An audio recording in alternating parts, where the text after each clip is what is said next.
Okay, I told myself I wouldn't start crying, but I've already started crying again.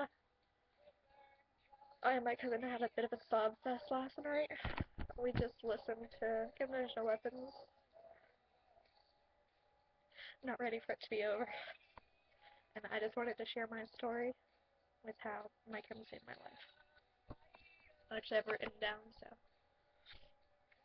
I've been suicidal for the past 4 years, and I started cutting in the 6th grade. It wasn't until I was 14 that I found MCR. That was 2 years ago in 8th grade. I was watching to the New Year's party going from 2010 to 2011. They were singing Na Na Na. And I sang along perfectly, although I had never heard the song before. They taught me that my life was worth living. It took a while, but I started going to therapy for the first time. Then one day, I almost attempted suicide. I had the plan, the pills, the note, the knife. Then I listened to Michael Romance's albums because that was the last thing I wanted to hear before I died. But I didn't do anything. I sat there crying my eyes out while I listened to their music, remembering the message that they've sent to us.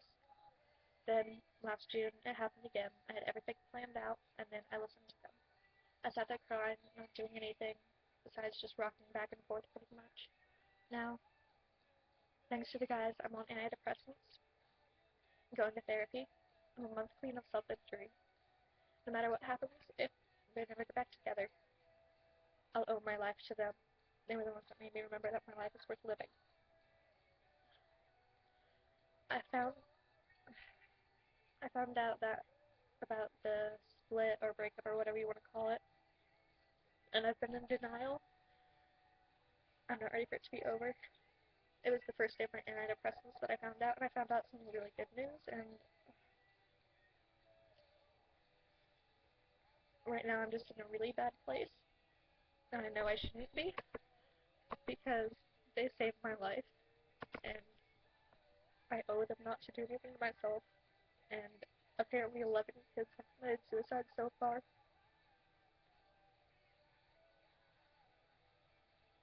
I read on Facebook, if they aren't gonna save lives, we have to. We have to be there for each other. If you're in a bad place, talk to somebody, message me here, do something, but nothing is worth hurting yourself or nothing is worth killing yourself over. It was so sudden. I mean, they were working on MCR 5, so it kind of makes you wonder what happened. I mean, Dewey's did an interview an hour before this happened and was talking about the new album a little bit. Makes you wonder, like, is it legal issues or what? But either way, MCR is done. Sorry for my ugly crying face. And right now, I'm listening to The World is Ugly in the background while I'm recording this, and it just sounds like a goodbye. I'm just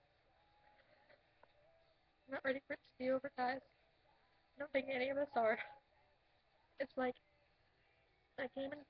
It's like you were supposed to go to a concert for 2 hours, and you came an hour and a half late, and you're there at the end when the band is tired and worn out and ready to call it quits.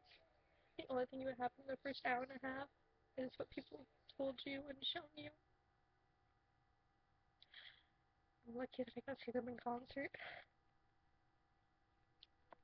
There's bands that have been bands longer than I have who didn't get to do that. I'm just not ready.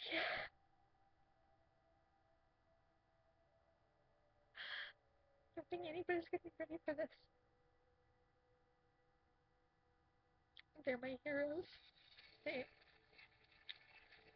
they made me who I am today.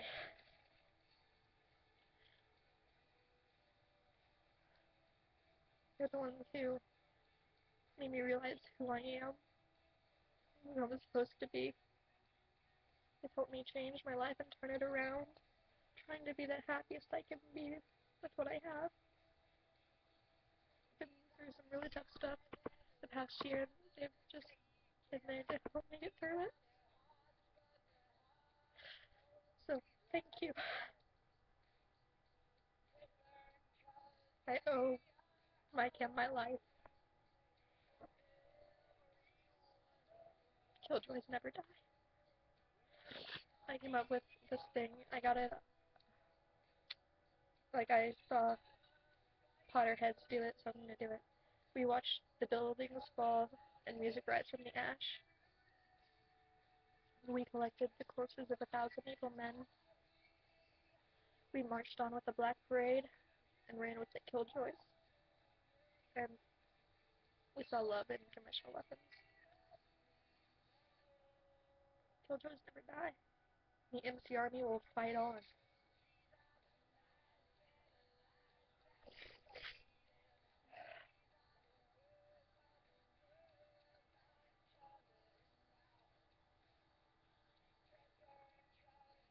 We all owe Mike M something, and if anything, just keep yourself alive. As Gerard said at the Madison Square Gardens in 2008, if this is the last show we ever play, keep yourself alive. This band is a life sentence because there's always going to be fans. So keep yourselves alive.